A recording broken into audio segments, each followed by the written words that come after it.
여러분, 혹시 이런 장면을 본 적 있으신가요? 저녁 8시, 아파트 24평짜리 작은 거실. 거실 한쪽에는 낡은 책상이 놓여 있고, 위에는 수학 문제집이 산더미처럼 쌓여 있습니다. 연필을 쥔 손주 민수는 연신 지우개로 글씨를 지우다 한숨을 쉽니다. 문 앞에서 이 장면을 지켜보던 김 선생, 은퇴한 지 5년 된 65세 할아버지는 가슴이 답답합니다. 잠시 후 퇴근한 사위가 현관문을 열고 들어옵니다. 넥타이를 느슨하게 풀고 가방을 내려놓으며 민수를 바라봅니다. 민수야, 오늘 수학 성적 어땠어? 조금 떨어졌어. 아빠가 학원비를 한 달에 얼마나 쓰는 줄 알아? 영어 40만 원, 수학 40만 원. 합치면 80만 원이야. 그런데 결과가 왜 이 모양이야? 민수의 눈가에 금세 눈물이 고입니다. 난 그냥 그림 그리고 싶은데 공부는 너무 힘들어. 딸이 그 말을 듣고는 곧장 끼어듭니다. 그림은 대학 가서도 할 수 있어. 지금은 성적이 먼저야. 내가 공부를 잘해야 나중에 엄마 아빠가 안심하고 늙을 수 있는 거야. 민수는 울먹이며 말합니다. 난 왜 항상 부족한 애 같아? 여러분, 이 장면 낯설지 않으시죠? 우리도 젊었을 때 자녀를 키우며 비슷한 대화를 수도 없이 나누지 않았습니까? 성적은 어땠니? 너 왜 이렇게 집중을 못하니? 엄마 아빠가 널 위해 돈을 얼마나 쓰는 줄 알아? 그런데 돌이켜보면 아이들은 성적표보다도 부모의 얼굴 표정, 눈빛 하나에 더 크게 상처를 받았습니다. 그날 밤, 김 선생은 거실 불을 끄고 방으로 들어가려다 문틈 사이로 흘러나오는 아이의 목소리를 듣습니다. 난 왜 이렇게 못났을까? 엄마는 왜 나만 보면 화낼까? 순간 가슴이 철렁 내려앉습니다.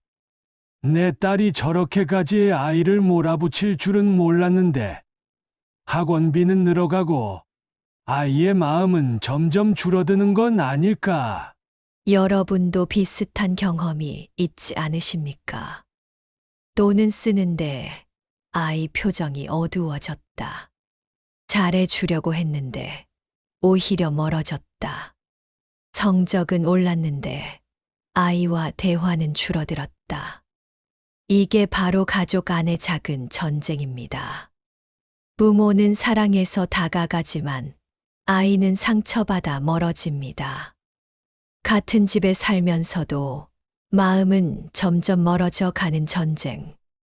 김 선생은 다음 날 아침 딸에게 조심스럽게 말을 꺼냅니다.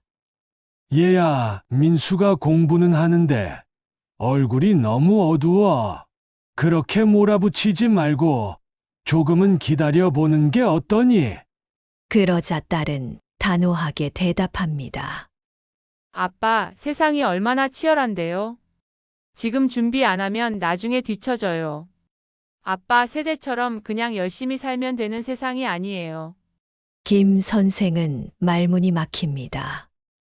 우리 세대도 치열했지 하지만 아이 마음까지 이렇게 무겁게 만들지는 않았는데.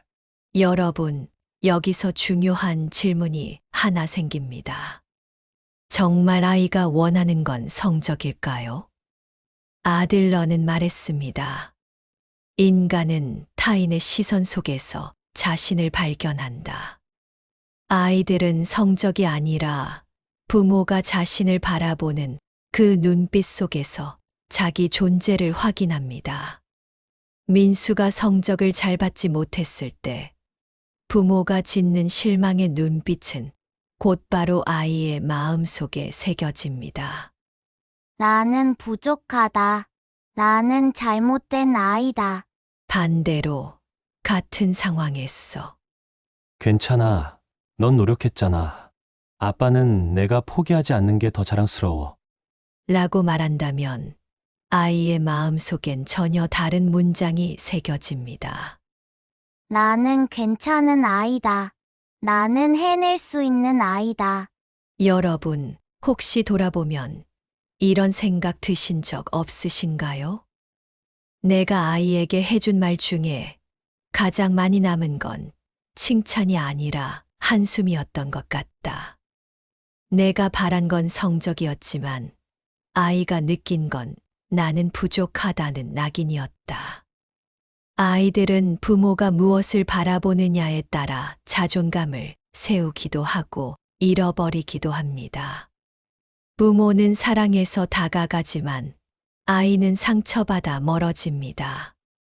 같은 집에 살면서도 마음은 점점 멀어지는 현실. 그 이유는 놀랍게도 성적이 아니라 부모의 눈빛에 숨어 있었습니다. 아이는 늘 먼저 부모의 표정을 읽고 그 눈빛으로 자기 존재를 판단합니다. 그렇다면 우리의 눈빛 하나가 아이의 자존감을 무너뜨리기도, 세우기도 한다는 사실, 혹시 실감해 보신 적 있으신가요? 아들러는 이렇게 말했습니다. 인간은 타인의 시선 속에서 자신을 발견한다. 여러분, 아이들도 똑같습니다. 아이는 부모의 말을 기억하기 전에 부모의 눈빛을 먼저 읽습니다. 말은 잠깐 스쳐 지나가지만 눈빛은 마음 깊이 새겨집니다. 한 집안에 두 아이가 있었습니다. 첫째 딸은 시험에서 90점을 받아왔습니다. 그때 어머니는 웃으면서도 이렇게 말했습니다. 잘했네. 그런데 이번에 왜 100점이 아니야? 말은 칭찬처럼 들리지만 눈빛에는 분명 아쉬움과 실망이 섞여 있었습니다.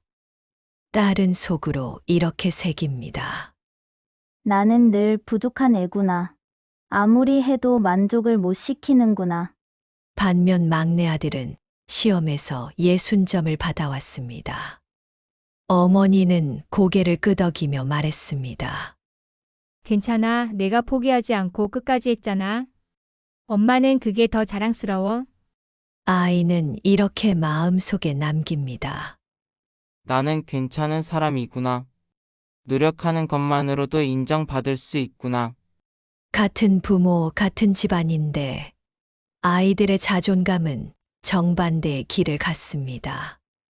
그 차이를 만든 건 돈도 교육 수준도 아닌 부모의 눈빛이었습니다.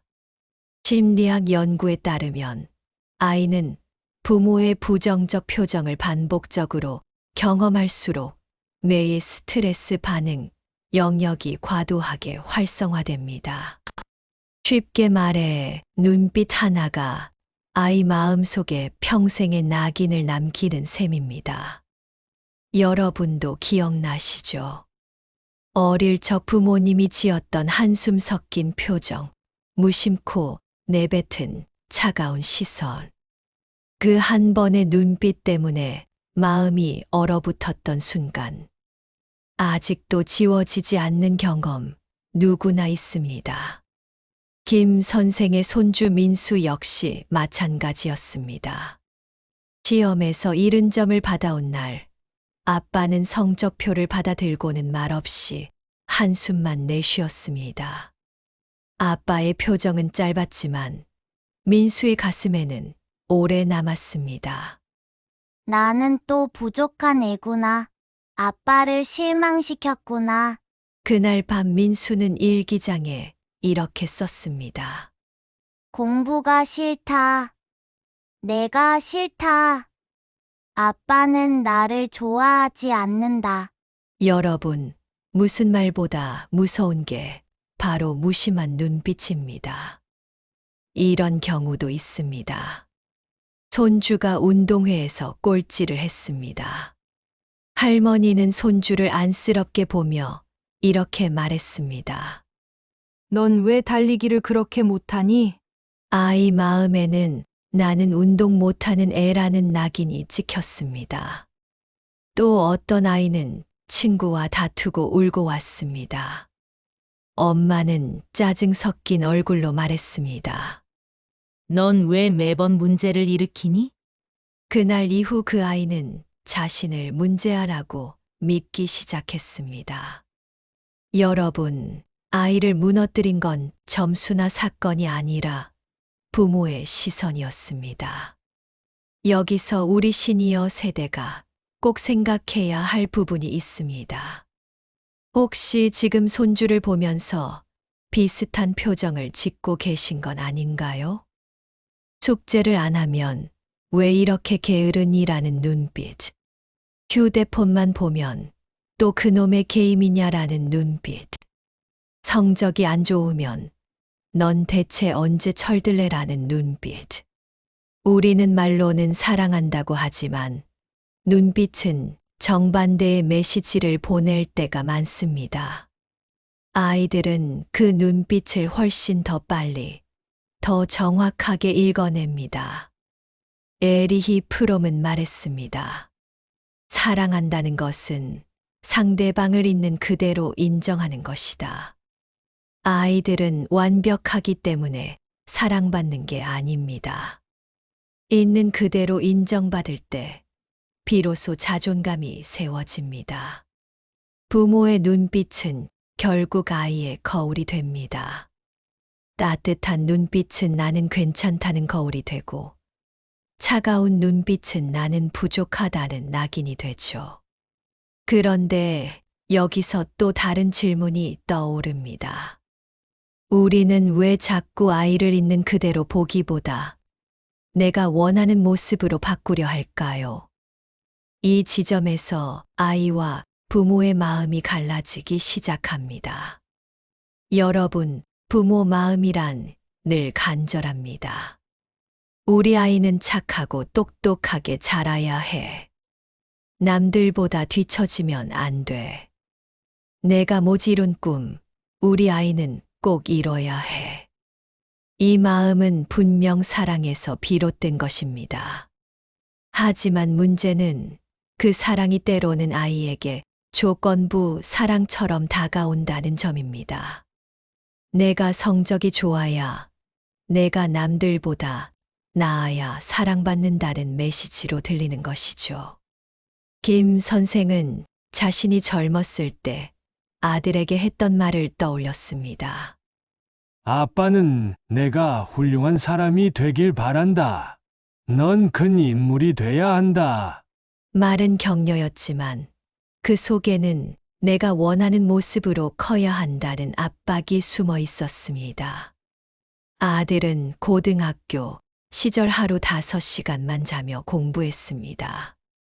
성적은 올랐지만 눈빛은 늘 지쳐 있었습니다. 그제야 김 선생은 뒤늦게 깨달았습니다. 나는 아들을 사랑한다고 했지만 사실은 내가 원하는 아들을 만들고 있었구나. 여러분도 이런 기억 있으시죠? 엄마가 널 위해 이만큼 희생했어. 넌 꼭 성공해야 돼. 그 말 속엔 사랑과 동시에 무거운 짐이 함께 들어 있었습니다. 아이들은 말은 하지 못하지만 속으로 이렇게 중얼거립니다. 내가 좋아하는 건 소용없어. 부모님이 원하는 대로 살아야 사랑받는구나. 이런 마음은 성인이 된 뒤에도 지워지지 않습니다.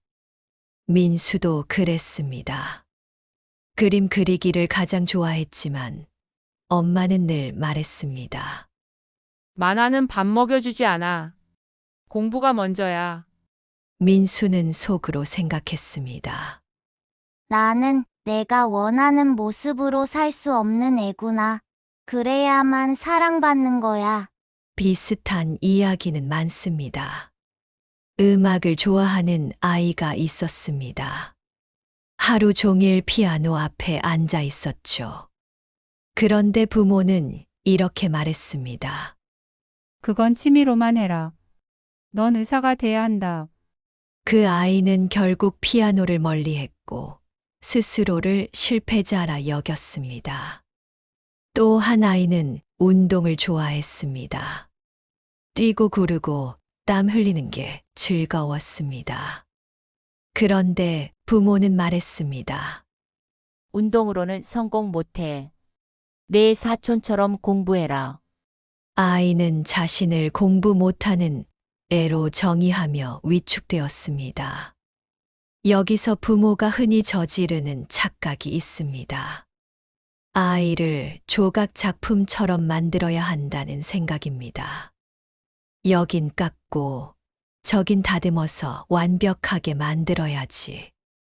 하지만 아이는 돌덩이가 아닙니다. 아이들은 씨앗입니다. 씨앗은 깎아내는 게 아니라 자라도록 돌봐주는 것입니다. 햇빛과 물, 따뜻한 흙이 있으면 저마다 다른 꽃을 피웁니다. 에리히 프롬은 말했습니다. 사랑한다는 것은 상대방을 있는 그대로 인정하는 것이다. 부모가 해야 할 일은 아이를 내가 원하는 모습으로 만들기보다 있는 그대로 받아들이고 자라도록 돕는 것입니다. 민수가 그림을 그리던 어느 날, 엄마는 피곤한 얼굴로 방에 들어와 말했습니다. 민수야, 지금 이럴 때야? 공부해야지. 그건 대학 가서도 할 수 있어. 민수의 얼굴은 굳어졌습니다. 내가 좋아하는 건 아무 소용 없구나. 그 순간 곁에 있던 할아버지가 그림을 들여다봤습니다. 오, 이거 참 따뜻하네. 내 마음이 잘 담겼구나. 할아버지는 이 그림이 정말 좋다. 민수의 눈동자가 반짝였습니다. 정말요? 제 그림이 괜찮아요. 엄마의 눈빛은 부족하다였고 할아버지의 눈빛은 괜찮다였습니다. 짧은 순간이었지만 민수의 마음속에는 두 개의 서로 다른 메시지가 새겨졌습니다. 여기서 우리 시니어 세대가 할 수 있는 역할이 있습니다. 부모 세대는 치열한 현실 속에서 아이를 만들려 합니다. 하지만 우리는 조금 더 여유롭게 바라볼 수 있습니다. 손주가 그림을 그리든 뛰어놀든 성적이 흔들리든 우리가 해줄 수 있는 말은 단순합니다. 넌 있는 그대로 괜찮다. 이 짧은 한마디가 아이 자존감을 붙잡아 줍니다. 빅터 프랭클은 말했습니다. 사람은 자신이 어떤 존재인지 깨닫는 순간 삶의 태도가 달라진다. 아이가 스스로 나는 괜찮은 존재다라는 깨달음을 가질 때 그 아이의 삶의 방향은 완전히 달라집니다.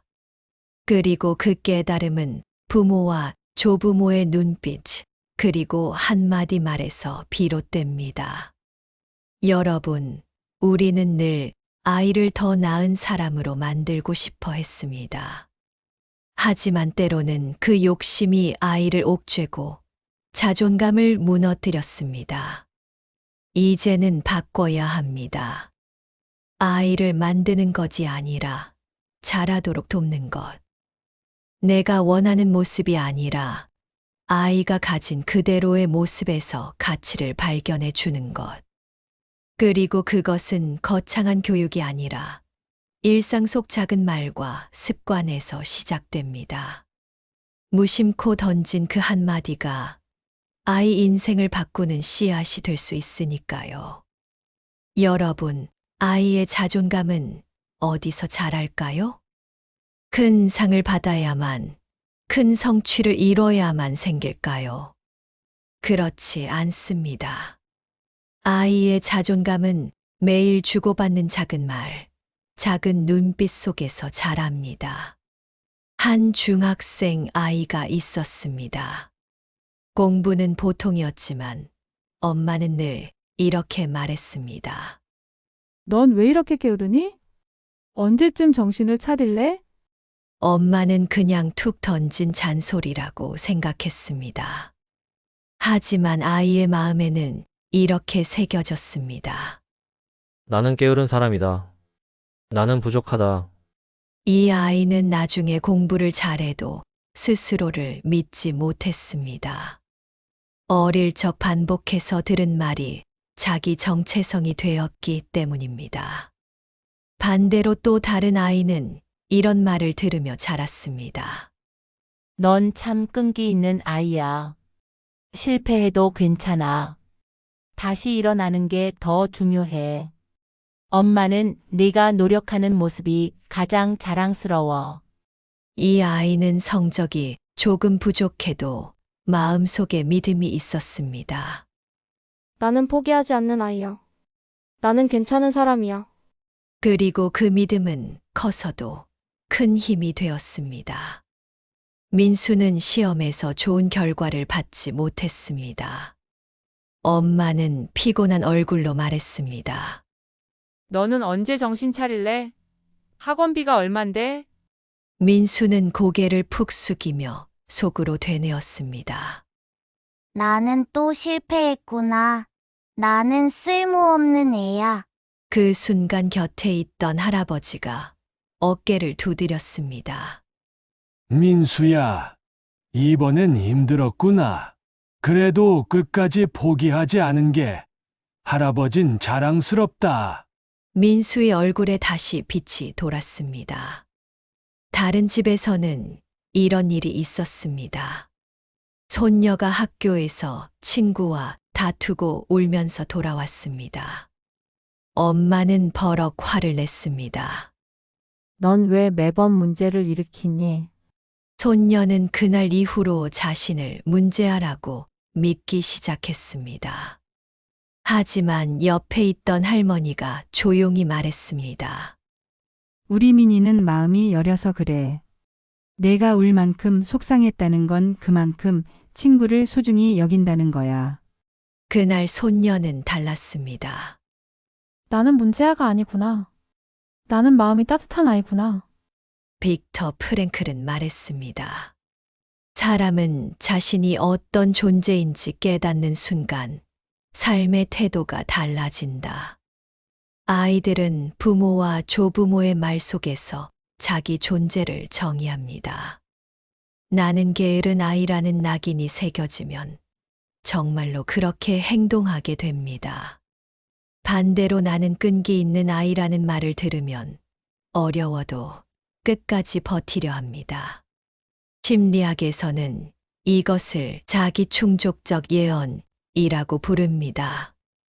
부모와 조부모의 말이 곧 아이의 미래가 되는 것입니다. 여기서 우리 시니어 세대의 역할이 중요합니다. 부모 세대는 치열한 현실 속에서 자꾸 성적과 성취를 요구합니다. 하지만 우리는 조금 더 여유를 가지고 바라볼 수 있습니다. 손주에게 이렇게 말해줄 수 있지요. 괜찮아. 넌 노력하는 아이야. 할머니는 내가 친구를 도와주는 모습이 제일 자랑스러워. 할아버지는 내가 웃는 얼굴만 봐도 행복하다. 여러분, 이런 말들은 단순한 위로가 아닙니다. 아이 마음속에 나는 소중한 존재라는 뿌리를 심는 말입니다. 아이에게 하루에 한 문장, 긍정적인 메시지를 전해보세요. 아침 등교길에 넌 오늘도 잘할 거야. 잠들기 전 오늘 내가 참 고마웠어. 작은 쪽지에 할머니가 널 믿는다라고 적어 가방에 넣어주기. 이 작은 습관이 쌓이면 아이는 어떤 실패에도 쉽게 무너지지 않는 자존감을 갖게 됩니다. 에리히 프롬은 말했습니다. 사랑한다는 것은 상대방을 있는 그대로 인정하는 것이다. 우리가 아이에게 해줄 수 있는 가장 큰 사랑은 조건 없는 인정입니다.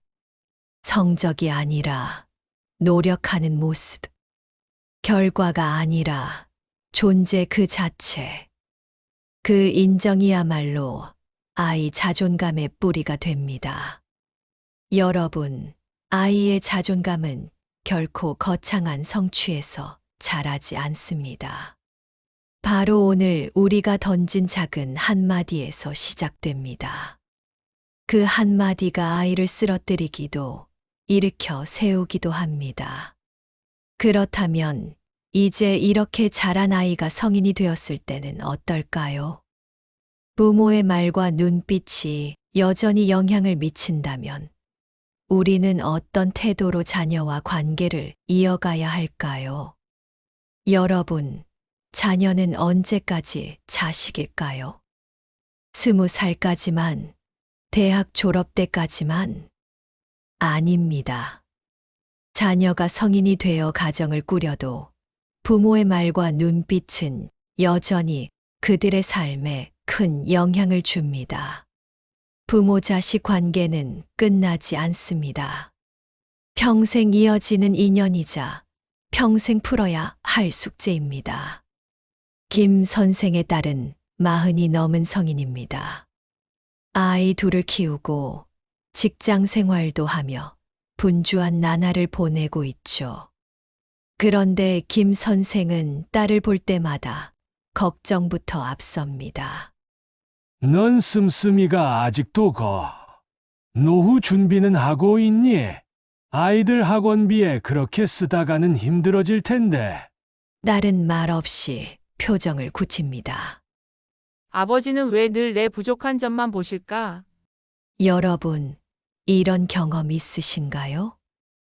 우리는 자녀가 어른이 되어도 여전히 지적과 걱정을 멈추지 못합니다. 그런데 자녀 입장에서는 그것이 여전한 평가와 통제로 느껴집니다. 어떤 아들은 사업에 실패하고 부모 집에 잠시 머물게 되었습니다.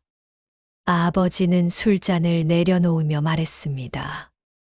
네가 그래서 되는 게 없는 거야? 넌 어릴 때부터 늘 허투루 살았다? 그 말은 아들의 가슴에 비수처럼 꽂혔습니다. 또 어떤 딸은 재혼을 고민하며 어머니에게 털어놨습니다. 그러자 어머니가 단호히 말했습니다. 넌 늘 선택을 잘못한다. 이번에도 실패할 거야. 딸은 그날 이후로 더 이상 속마음을 꺼내지 않았습니다. 여러분, 자녀가 성인이 되어도 부모의 말은 여전히 깊은 상처가 되기도 평생의 굴레가 되기도 합니다. 반대로 어떤 부모는 달랐습니다. 아들이 취업에 실패했을 때 아버지가 손을 잡으며 말했습니다. 나는 내가 어떤 선택을 해도 믿는다. 그 한마디에 아들은 다시 도전할 힘을 얻었습니다. 여러분, 성인이 된 자녀라도 부모의 말 한마디, 눈빛 하나는 여전히 그들의 인생을 흔듭니다. 칭찬보다 오래 남는 말, 그것이 상처가 될지 위로가 될지는 우리의 선택입니다. 부모는 말합니다. 나는 그냥 걱정돼서 한 소리야. 내가 더 안정되게 살았으면 해서 그러는 거지. 하지만 자녀는 다르게 듣습니다. 나는 여전히 부족하다. 나는 아직도 인정받지 못한다. 여러분, 자녀가 성인이 되어도 인정받고 싶다는 마음을 품고 있다는 사실 아셨습니까? 심리학에서는 부모 내면화라는 개념이 있습니다. 어릴 적 부모의 말과 태도가 자녀 마음 속에 깊이 새겨져 성인이 되어서도 영향을 준다는 뜻입니다. 즉, 부모의 말은 시간이 지나도 사라지지 않습니다. 성인이 된 후에도 여전히 자녀의 내면에서 목소리처럼 들려옵니다. 나는 괜찮다라는 힘이 되기도 하고, 나는 부족하다라는 낙인이 되기도 합니다. 여러분, 혹시 이런 말을 자녀에게 해본 적은 없으신가요? 넌 아직도 그 모양이구나. 내가 그래서 성공을 못하는 거야. 내 방식은 틀렸어. 그 한마디가 지금도 자녀 마음 속에서 메아리처럼 울리고 있을 수 있습니다. 그렇다면 우리는 스스로에게 물어야 합니다. 내가 지금 내 자녀에게 주는 메시지는 무엇인가? 나는 자녀의 자존감을 세워주고 있는가? 아니면 여전히 무너뜨리고 있는가? 김 선생은 어느 날 용기를 내어 딸에게 이렇게 말했습니다. 얘야, 그동안 내가 내 부족한 점만 말한 것 같다. 사실은 내가 두 아이를 키우면서도 늘 최선을 다하는 모습이 참 대단하다고 생각한다. 딸은 눈시울이 붉어졌습니다. 아버지, 그런 말 처음이에요. 짧은 한마디였지만 딸은 그날 이후로 아버지와 대화할 때 훨씬 편안해졌습니다. 관계를 회복하는 열쇠는 인정이었습니다. 노자는 말했습니다. 사람을 억누르면 멀어지고 인정하면 따른다. 성인이 된 자녀에게 필요한 것도 마찬가지입니다. 그들을 억누르는 말은 거리를 만들고 인정하는 말은 관계를 가깝게 합니다. 여러분, 부모 자식 관계는 자녀가 성인이 되어도 끝나지 않습니다. 평생 이어지고 평생 영향을 주고받습니다. 그렇다면 이제 중요한 질문이 남습니다. 우리가 노년기에 들어선 지금 자녀와 손주에게 어떤 말과 눈빛을 남길 것인가? 그 한마디가 그들의 평생을 무너뜨릴 수도 있고 등불처럼 평생을 밝혀줄 수도 있습니다. 여러분은 어떤 등불을 남기고 싶으신가요? 여러분, 우리가 살아온 세월을 돌아보면 참 많은 말을 했습니다. 자녀에게, 손주에게, 배우자에게, 친구에게. 때론 다정했고, 때론 화가 나 있었고, 때론 무심히 던지기도 했습니다. 그런데 어느 순간 이런 질문이 떠오릅니다. 내가 떠난 뒤에도 남겨질 말은 무엇일까? 가족과 친구들이 나를 기억할 때 어떤 눈빛과 말이 떠오를까? 김 선생은 어느 날 옛 제자의 전화를 받았습니다. 선생님, 저 기억하세요? 고등학교 때 제가 시험 망치고 울던 날 선생님이 괜찮다. 넌 다시 일어날 수 있다라고 해주셨잖아요. 그 말이 제 인생을 바꿨습니다. 김 선생은 순간 멍해졌습니다. 자신은 기억조차 못하는 한마디였지만 제자에게는 평생을 지탱해 준 등불이었던 것입니다. 여러분, 우리가 무심코 던진 말이 누군가의 삶을 붙잡아 주기도 평생의 상처가 되기도 합니다. 한 지인은 아버지를 여의며 이렇게 말했습니다. 아버지가 돌아가시기 전날 제 손을 잡고 나는 내가 자랑스럽다고 하셨어요. 그 말 덕분에 아직도 힘든 순간을 버팁니다. 반대로 또 다른 이는 이렇게 회상했습니다. 어머니와 마지막 대화가 싸움이었어요. 넌 왜 아직도 내 말을 안 듣니라는 말이 마지막이었죠. 그게 평생의 상처로 남아 버렸습니다. 마지막 순간의 한마디는 자녀의 인생에 평생을 따라다니는 흔적이 됩니다. 여러분, 자녀뿐만이 아닙니다. 배우자와의 마지막 말도 평생 남습니다. 어떤 노부부는 평생 다투며 살았습니다. 남편이 세상을 떠나기 전날 아내에게 남긴 말은 밥은 제때 챙겨 먹어라였습니다. 평생 무뚝뚝했던 그 말이 아내에겐 가장 따뜻한 기억으로 남았습니다. 반대로 또 어떤 이는 마지막까지 원망을 쏟아냈습니다. 넌 평생 날 힘들게만 했어. 그 말은 남은 배우자의 가슴에 평생의 돌덩이로 남아버렸습니다. 여러분, 우리는 떠나면서도 사랑을 남길 수 있고 상처를 남길 수도 있습니다. 빅터 프랭클은 말했습니다. 삶은 우리가 남긴 흔적 속에서 계속된다. 우리가 떠난 뒤에도 남겨지는 것은 재산이나 업적이 아닙니다. 가족이 기억하는 우리의 말과 눈빛입니다. 그것이 곧 우리의 유산입니다. 여러분, 지금 스스로에게 물어보셔야 합니다. 나는 자녀와 손주에게 어떤 말을 남기고 있을까? 내 눈빛은 그들을 일으켜 세우는가? 아니면 짓누르는가? 배우자와 친구들에게는 어떤 마지막 흔적을 남기고 싶을까? 혹시 아직도 자녀에게는 걱정만, 배우자에게는 불만만, 친구에게는 서운함만 남기고 있진 않으신가요? 그렇다면 오늘부터라도 바꿀 수 있습니다. 지금부터 남기는 말이 곧 내 인생의 마지막 말일 수 있으니까요.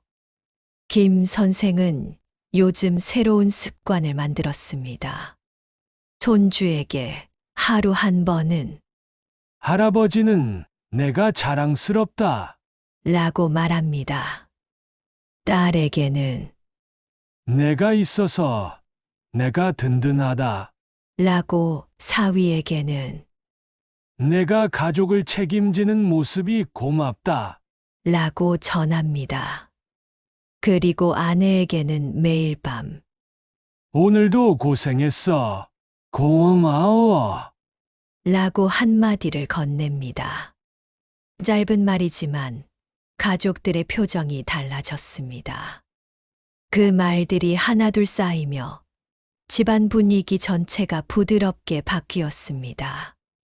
여러분, 말은 공기처럼 사라지는 것 같지만 사실은 마음속에 씨앗처럼 남아 평생 자라납니다. 노자는 말했습니다. 큰 나무도 작은 씨앗에서 자란다. 우리의 마지막 말도 그렇습니다. 오늘 건넨 짧은 한마디가 자녀와 손주의 마음 속에서 큰 나무로 자라 평생을 지탱하는 힘이 됩니다. 배우자와 친구에게도 마찬가지입니다. 여러분, 아직 늦지 않았습니다. 우리는 여전히 살아있고 오늘부터 더 따뜻한 말을 선택할 수 있습니다. 여러분, 오늘 남기는 한마디가 누군가에게 평생의 등불이 됩니다. 그것이 우리가 줄 수 있는 가장 큰 선물 아닐까요? 혹시 여러분은 오늘 자녀나 손주 혹은 배우자에게 어떤 말을 남기고 싶으신가요? 댓글로 함께 나눠주시면 누군가에게는 또 하나의 힘이 될지도 모릅니다. 오늘도 당신의 말이 누군가를 일으켜 세웁니다. 이 이야기가 마음에 와닿으셨다면 구독과 좋아요로 함께해 주시길 바랍니다.